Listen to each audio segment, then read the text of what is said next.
Apakah ada hadis mengenai memotong kuku dengan urutan jari-jari tertentu? Baik, membaca Al-Kahf pada hari Jumat ada. Bahkan sunnahnya pada hari Jumat banyak. Ada sunnah membersihkan diri. Untuk laki-laki misalnya tipiskan kumis, cukur kumis, rapikan jenggotnya, dan mandi. Dia seperti halnya mandi janabah. Setelah itu dia potong kukunya, terus memperbanyak baca surah Al-Kahf, memperbanyak salawat pada Nabi sallallahu alaihi wasallam. Sunnah Jumat. Dan di antara sunnah itu berlaku untuk perempuan juga. Sama muslimin wal muslimat, innal muslimina wal muslimat. Berlaku perempuan, berlaku untuk laki-laki. Ada yang sama, apa di antaranya? Potong kuku, bagian dari yang sama. Baca Al-Kahf, bagian dari yang sama. Jelas ya? Ya, apa sunnahnya? Mulai dengan yang kanan. Jadi mulai dengan yang kanan, potong yang kanan. Setelah yang kanan selesai, pindah ke kirinya. Ya, dari tangan kemudian pindah ke kaki. Ya, kepala, pundak, lutut, kaki.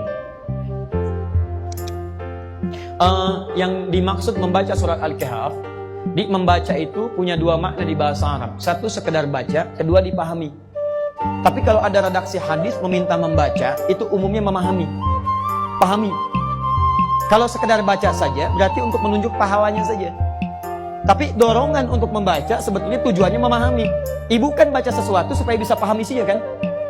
Silakan ibu cek, ibu belajar sesuatu, kalau nggak paham, ibu nggak akan baca. Ya ibu itu membaca supaya paham isinya. Memang cuma Quran yang unik. Quran itu unik. Kebanyakan yang baca itu umumnya tidak paham yang dibaca. Tapi jangan salah orientasi. Baca itu untuk paham. Kalau ibu sekedar baca, pahalanya banyak. Satu hurufnya itu 10 kebaikan. Dalilnya At-Tirmidzi nomor hadis 2910. Man qara'a harfan min kitabillah falahu asyru hasanat. Siapa yang bisa baca satu huruf dari kitabullah, satu huruf, dia dapat 10 kebaikan setiap hurufnya. Dan hampir tidak ada orang Islam baca Quran cuma satu huruf. Gak ada. Nun 10. Sudah dulu ada. Silakan cek. Bismillahirrahmanirrahim 19 huruf. Al-Kahf berapa ayat? 110 ayat. Berapa huruf? Silakan hitung. Jadi kalau ibu sampai Jumat ini merasa banyak pahalanya, silahkan kalau nggak mau baca Quran.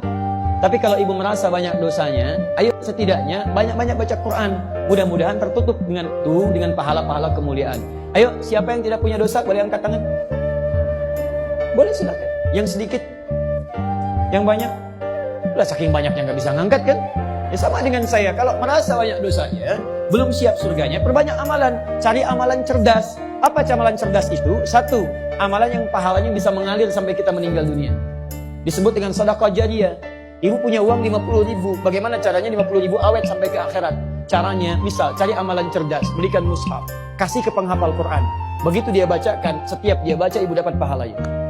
Amalan cerdas kedua, cari yang amalan ketika dikerjakan pahala lebih banyak dari biasanya. Kalau ibu mengerjakan amalan biasa, itu pahalanya 10. 10, ibu singkirkan misalnya, maaf ya, ada duri di jalan. Duri itu penghambat, kulit pisang ibu singkirkan, dapat 10 kebaikan. Tapi baca Quran, satu hurufnya 10, satu hurufnya. Maka cari amalan-amalan yang pahalanya sekiranya melimpah. Nah, maaf, membaca untuk memahami isinya. Kalau ibu paham, itu lebih dahsyat lagi. Lebih dahsyat lagi. Pahala semakin banyak lagi. Kemudian yang kedua, itu yang diinginkan untuk diamalkan isinya. Contoh begini, dulu orang tua kita pernah mendengar gini, kalau sedang mengandung anaknya ingin laki-laki, ganteng, soleh, baca surat apa? Kalau ingin cantik, soleha, baca surat apa? Silakan baca. Sampai kiamat kurang 2 hari, nggak akan kejadian. Karena yang dimaksud baca di situ, maksudnya gini. Kalau ibu misalnya menginginkan anaknya terlahir laki-laki, soleh, baik, terserah Allah mau lahir laki-laki atau perempuan. Ibu baca surat Yusuf, baca itu pahami isinya. Karena di surat itu ada kisah lengkap bagaimana orang tua mendidik anaknya sampai dewasa.